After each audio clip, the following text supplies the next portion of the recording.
22 nasceu a União das Repúblicas Socialistas Soviéticas. E o mundo se dividiu entre economias socialistas e capitalistas. O Jornal da Gazeta exibe esta semana uma série de reportagens especiais com imagens inéditas na TV brasileira sobre a maior experiência socialista da história.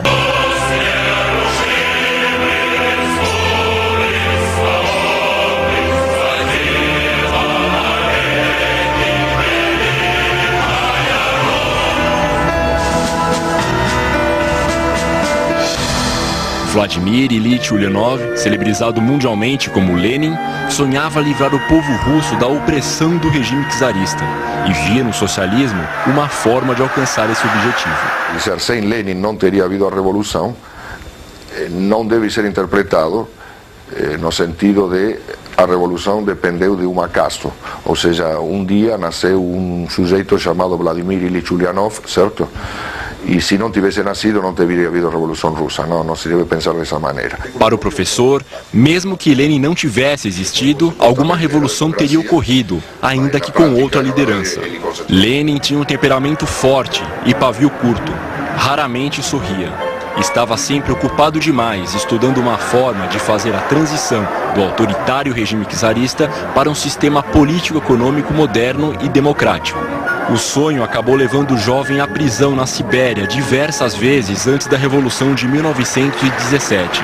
E durante esses exílios ele desenvolveu, com base no marxismo, o leninismo, pedra fundamental do socialismo russo. Aquele cenário que Marx esperava para a Alemanha, e esperou em vão, certo, até o final da sua vida, que era a combinação de um levante operário com uma guerra camponesa, se produziu não na Alemanha, como Marx esperava, mas na Rússia.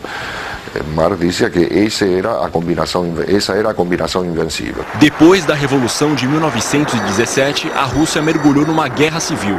Os revolucionários vermelhos, bolcheviques, lutavam contra brancos, mencheviques. França, Reino Unido, Estados Unidos e mais 14 países chegaram a enviar tropas para frear os vermelhos, que tinham conquistado o poder na Revolução. O governo provisório estava dividido entre o parlamento e os sovietes, conselhos em russo. A economia estava estraçalhada e que somente uma injeção de mercado poderia reativá-la. Então voltaram para relações mercantis em muitos setores da economia em 1921 com a chamada nova política econômica. A nova política econômica restabelecia algumas das práticas capitalistas vigentes antes da Revolução. Ela previa, por exemplo, a existência do pequeno comércio nas cidades e definia que os camponeses vendessem parte da produção ao Estado. O restante podia ser vendido no mercado. Também foi permitida a entrada de capital estrangeiro para a reconstrução do país. Para os comunistas, a nova política econômica era tida como um mal necessário. Como dizia Lenin, era preciso dar um passo atrás para depois dar 2 passos adiante. Em 30 de dezembro de 1922, depois de preparado o terreno, a nova comunidade de repúblicas nasceu. Soyuz Sovietsky Socialistische Republik, em português, União das Repúblicas Socialistas Soviéticas. No começo eram apenas 4, Rússia, Bielorrússia, Ucrânia e a extinta República Transcaucasiana, que 14 anos depois seria desmembrada em Geórgia, Armênia e Azerbaijão.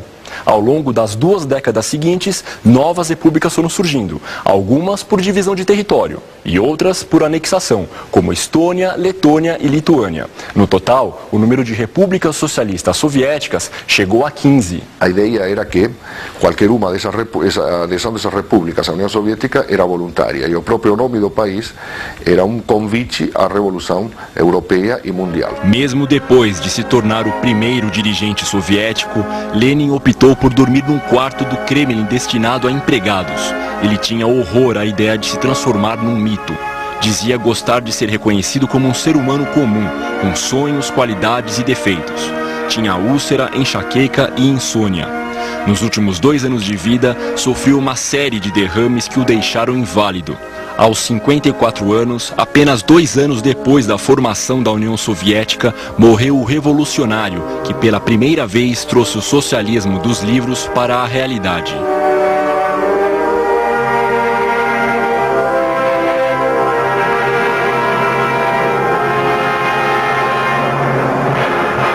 Joseph Stalin já estava por perto, mas ainda levaria alguns anos até que ele, de fato, sucedesse Lenin.